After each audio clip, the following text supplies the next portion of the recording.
بسم اللہ الرحمن الرحیم۔ السلام علیکم ورحمۃ اللہ وبرکاتہ۔ ساس کی آنکھوں کے آنسو۔ گاؤں کے ایک پرسکون محلے میں حاجی عبد الرحمن اور ان کی اہلیہ زبیدہ بی بی رہتے تھے۔ دونوں سادہ مزاج، نرم دل اور اللہ والے انسان تھے۔ ساری زندگی محنت کی، اپنے بیٹے وقاص کو پڑھایا لکھایا اور اس کی ہر ضرورت پوری کی۔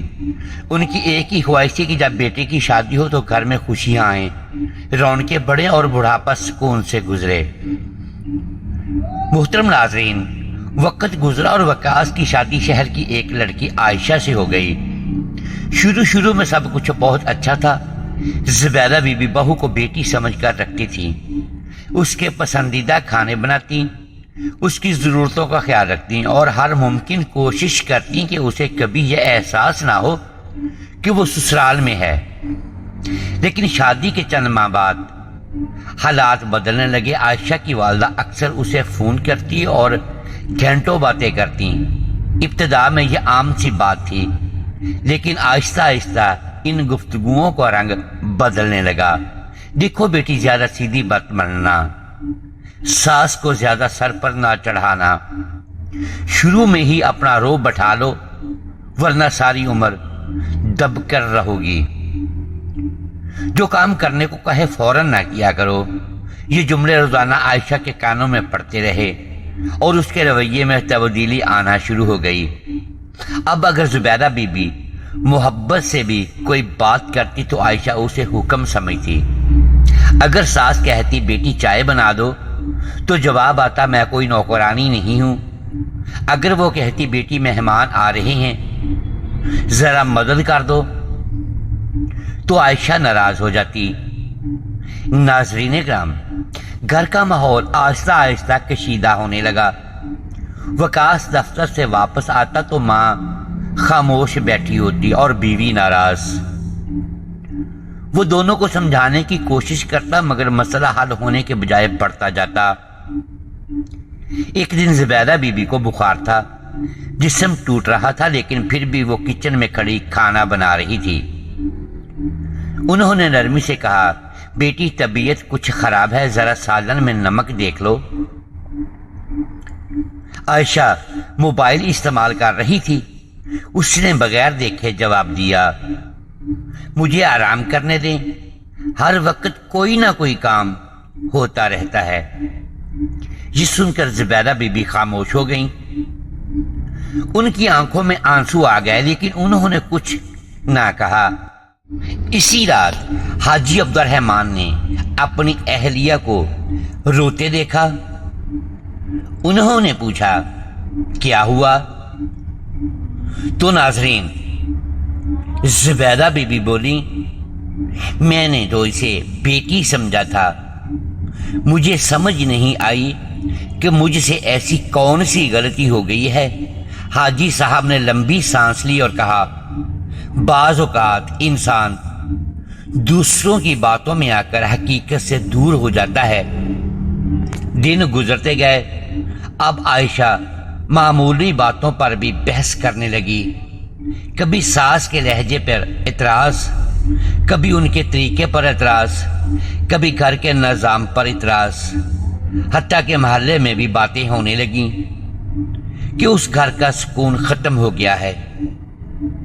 ایک دن حاجی عبد الرحمن مسجد سے واپس آ رہے تھے کہ راستے میں ان کے پرانے دوست مولانا سلیم صاحب مل گئے۔ انہوں نے حاجی صاحب کے چہرے پر پریشانی دیکھی تو پوچھ لیا، خیریت ہے نا؟ حاجی صاحب نے سارا حال بیان کر دیا۔ مولانا صاحب نے غور سے سنا اور کہا، غصے سے مسئلہ حل نہیں ہوگا، حکمت سے کام لینا ہوگا۔ پہلے اپنے گھر والوں کو اکٹھا کریں اور محبت سے بات کریں۔ چند دن بعد حاجی صاحب نے ایک خاندانی نشست رکھی۔ وقاص، عائشہ، زبیدہ بی بی سب بیٹھ گئے۔ حاجی صاحب نے نہایت نرم لہجے میں کہا، آج میں کسی پر الزام لگانے نہیں بیٹھا، میں صرف ایک سوال پوچھنا چاہتا ہوں۔ سب خاموش ہو گئے۔ انہوں نے عائشہ سے پوچھا، بیٹی اگر کل تمہارا بیٹا بڑا ہو اور اس کی بیوی تمہارے ساتھ وہی سلوک کرے جو آج تم ہماری ماں کے ساتھ کرتی ہو تو تمہیں کیسا لگے گا؟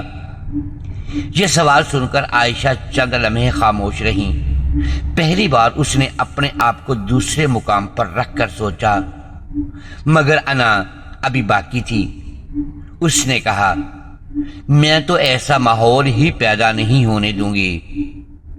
حاجی صاحب مسکرائے، ہر شخص یہی سوچتا ہے، لیکن زندگی انسان کو وہ سبق سکھاتی ہے جو کتابیں نہیں سکھا سکتی۔ تو ناظرین، بات ختم ہو گئی، مگر یہ الفاظ عائشہ کے دل میں اتر گئے۔ کچھ عرصہ بعد عائشہ کی چھوٹی بہن کی شادی ہو گئی۔ شادی کے چند مہینوں بعد ایک دن اس کی بہن روتی ہوئی میکے آئی۔ اس نے بتایا کہ اس کی ساس اس کے ساتھ سخت رویہ رکھتی ہے۔ یہ سن کر عائشہ کو بہت دکھ ہوا۔ اس نے اپنی بہن کو تسلی دی اور کہا، ساس بھی آخری انسان ہوتی ہے، محبت سے بات کرو۔ یہ جملہ کہتے ہوئے اچانک اسے اپنا رویہ یاد آ گیا۔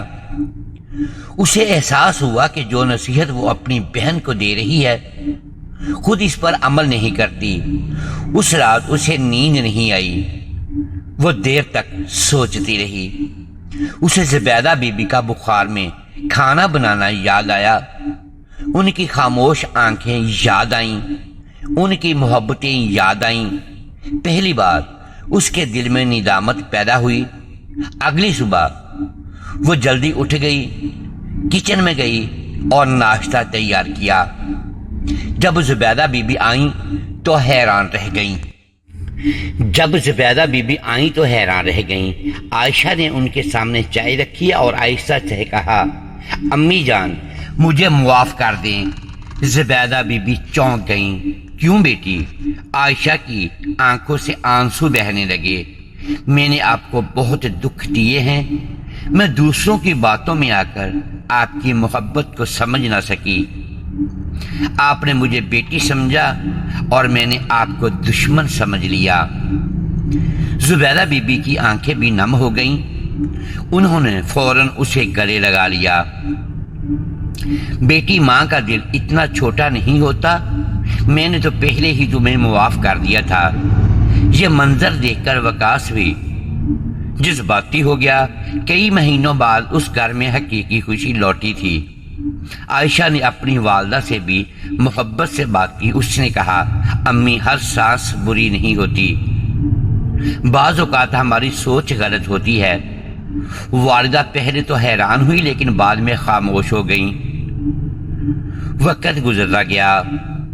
اب عائشہ خود زبیدہ بی بی کی خدمت کرتی، ان کی دعائیں وقت پر دیتی، ان کے ساتھ بیٹھتی، ان سے مشورہ لیتی۔ گھر کا ماحول مکمل طور پر بدل گیا۔ محلے والے بھی کہتے تھے، یہ وہی گھر ہے جہاں ہر وقت جھگڑے ہوتے تھے۔ تو ناظرین کرام، اور واقعی اب وہاں سکون تھا، محبت تھی، احترام تھا۔ ایک دن زبیدہ بی بی بیمار ہو گئی۔ عائشہ پوری رات ان کے سرہانے بیٹھی رہی۔ صبح زبیدہ بی بی نے کمزور آواز میں کہا، بیٹی اللہ تمہیں خوش رکھے، آج مجھے لگتا ہے کہ میری اپنی بیٹی میرے پاس بیٹھی ہے۔ عائشہ رو پڑی۔ اس نے ساس کے ہاتھ چوم لیے اور دل ہی دل میں اللہ کا شکر ادا کیا کہ اس نے وقت رہتے اسے اپنی غلطی کا احساس دلا دیا۔ اس واقعے کے بعد حاجی عبد الرحمن اکثر لوگوں سے ایک بات کہا کرتے تھے، گھر دیواروں سے نہیں رویوں سے بنتے ہیں۔ ایک غلط مشورہ پورا خاندان برباد کر سکتا ہے اور ایک صحیح سوچ پورے خاندان کو جنت بنا سکتی ہے۔